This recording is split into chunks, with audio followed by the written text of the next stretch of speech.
kita nak faham kenapa teruk sangat banjir pada kali ini. Apa puncanya?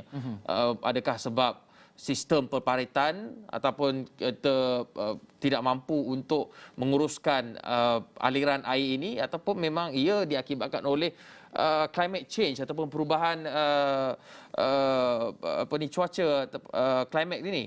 Dan kita semalam di Esok Awani ada mendapatkan fellow penyelidik kanan Institut Sains Bumi dan Samudra di Universiti Melaya, iaitu Profesor Datuk Dr. Azizan Abu Samah, yang ada mendedahkan bahawa banjir yang berlaku sekurang-kurangnya di 6 negeri sekarang ini adalah yang terburuk pernah berlaku. Malah ia turut menyamai banjir buruk yang pernah berlaku di Kelantan pada tahun 2014. Dan kita ikuti pandangan beliau berhubung faktor penyumbang banjir terburuk yang berlaku pada kali ini. Ia ada kaitan juga dengan Taifun Rai yang sekarang ni berada di tengah Laut Cina Selatan. Kalaulah kita lihat semasa 2014, juga ada taifun di tengah Laut Cina Selatan. Okay? Jadi bila ada taifun ini, dia dapat memecut apa yang dikatakan serbuan udara sejuk yang kita punya angin timur laut kita lah, dan memecutnya dengan lebih kencang lagi. Dan apa yang ada juga yang berlainan daripada 2014 ialah ada satu tekanan rendah yang berada dekat dengan tengah-tengah peninsula. Dan ini tekanan rendah ini sedang bergerak. Ya. Jadi dengan itu apa yang kita dapat ialah satu keadaan kita ada pecutan yang dikatakan deruan udara sejuk atau cold surge dalam bahasa Inggeris, yang akan selalunya itu yang akan membawa hujan yang lebat di kawasan pantai timur. Ya. So kawasan pantai timur memang sekarang pun banjir. Ya. Dan mereka mula banjir, air mereka mula naik 16 air bulan dia mula sampai sekarang lah. Lepas tu yang pentingnya untuk Lembah Kelang ialah tekanan rendah yang kini berada di tengah-tengah peninsula. Dan inilah yang menjanakan hujan. Kita mesti ingat 12, 17 kita juga ada tekanan rendah yang berada di Pulau Pinang, dan ini juga menyebabkan sirkulasi yang menyebabkan hujan lebat. Jadi yang kalaulah ribut petir yang biasa, dia hanya akan hujan lebih kurang 1 jam, 2 jam, lepas tu dia hilang lah. Tapi ini saya lihat adalah satu hujan yang mesoscale.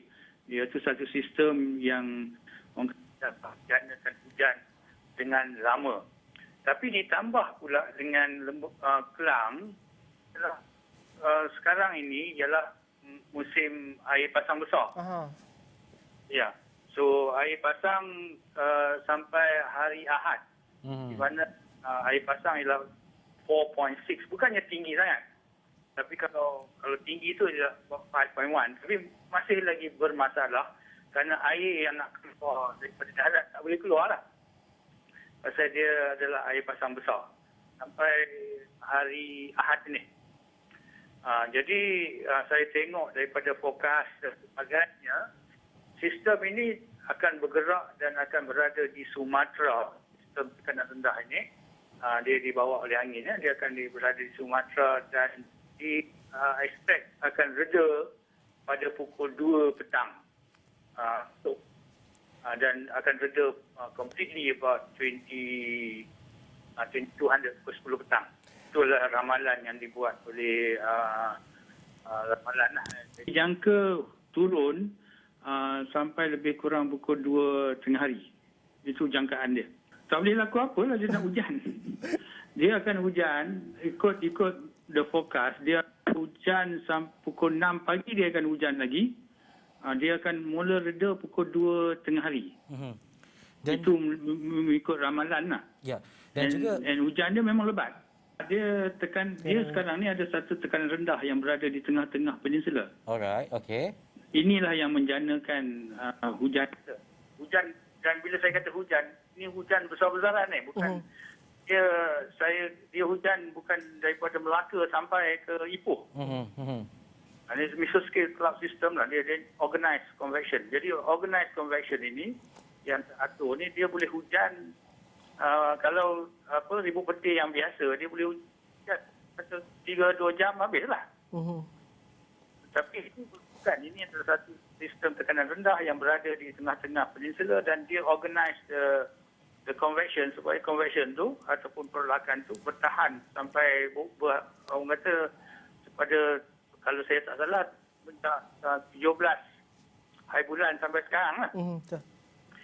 Dan juga kita mesti juga faham kita nak masuk ke La Nina. So kita dah nak masuk La Nina. Satunya La Nina maknanya hujan lepas hifazan di kawasan kita lah. Kita dengan ni. Jadi ekspektasinya ialah kalau ada La Nina lebih banyak hujan dan juga risiko untuk banjir adalah tinggi. Dan kita tak habis lagi ni. Habis lagi musim tengujur. Dia bila hujan 4 kali ganda daripada biasa, you ada sungai yang dalam pun dia akan banjir juga. So parit ni kalau kita cakap pasal banjir kilat, ni bukan banjir kilat ni. Ini memang sungai pecah tebing. So dia I think it will take 1 or 2 days to clear lah. Kerana dia ambil masa pasal dia mesti ingat hujan ni dia akan turun.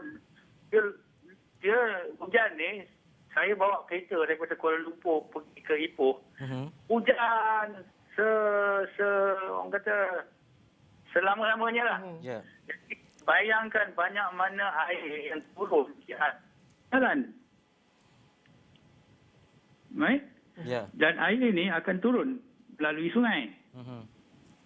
Jadi semua sungai sekarang ni pun kalau you tengok semua sungai memang dah melimpah. Saya tengok Ipoh banjir banyak sungai yang dah critical level lah. Jadi dia ambil masa 1 atau 2 hari untuk reda balik. So we are not out of the danger even tomorrow.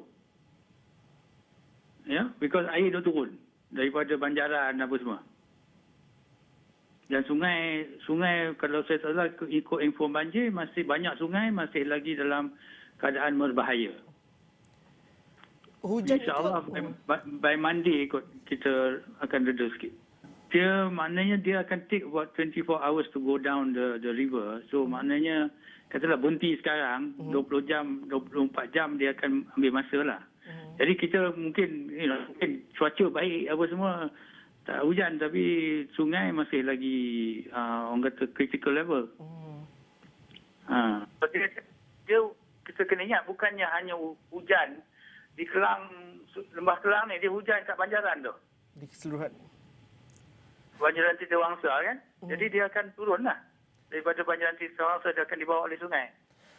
So sungai banyak sungai di Selangor apa semua dah tahap kritikal. Sungai Bernam kritikal, Sungai Kelang kritikal. Kalau saya salah Sungai Selangor pun dah kritikal.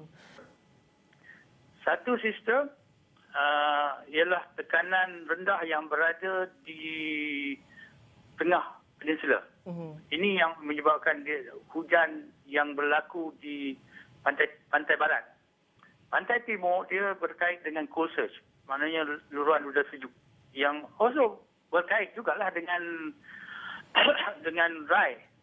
So Typhoon Rai akan hit the mainland I think by tomorrow I think. So once they hit dia akan crackkan the northeast monsoon tu. The northeast monsoon akan reda. Jadi kuranglah surge tu akan diputuskan because bila Rai landfall dia akan putuskan angin timur laut tu. Jadi that's why most of the forecast is going for by Monday, by Sunday night dia mula reda. So dia ada kait dengan Rai, dengan Typhoon Rai yang sekarang berada di tengah-tengah Laut Cina Selatan. Pantai Timur dia pun dah biasa dah. Because every time ada kursus yang banyak-banyak dia akan ada banjir. Masalah dia yang 2015 2014 tu 70% of Kelantan kena. Yang kita yang hadapi sekarang di Kelang ni macam tu lah. Maknanya kawasan yang luas because of the mesoscale. Kalau you tengok gambar-gambar daripada radar, gambar satelit, you see this huge block sitting over bukan saja Klang Valley, daripada sampai Bernam apa semua. So this there's a lot of water, banyak air yang memang jatuh, and that comes from the low system that is sitting over. I think the low system was sitting around middle of from the 17. So 17 hari ni 17 dah mula, 18 esok akan ada lagi ikut forecast, dan dia akan reda pukul 2 ataupun pukul 10 reda betul 10 malam. 10 malam esok. Tapi masalah banjir itu tak hilang lagi. Itu yang saya nak nyatakan.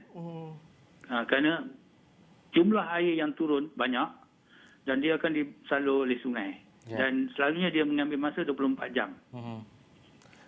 So kita kena berjaga lagi lah. Walaupun 19 ni kena berjaga walaupun sistem tu dah reda.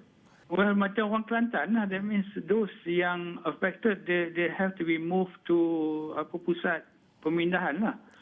Kalau tidak khasnya those in the coastal tu. I mean area macam Kelang, area macam even Shah Alam pun bermasalah kan. So dia akan ambil masa untuk reda. Itu yang saya nak katakan. So the problem is not going to go away until tomorrow lah. Okay. Jadi siapa yang kena pindah tu tolong pindah lah. Kerana it's not going to reda for a while yet. Ini banjir yang macam 2014 lah. Sama seperti di Pantai Timur. Yang kena ni is Lembah Kelang. And the system, why I'm trying to say that the smart tunnel cannot cope. I mean, if the smart tunnel can cope, then we are able to channel it. But the amount of rain is too much. Smart tunnel pun tak boleh cope.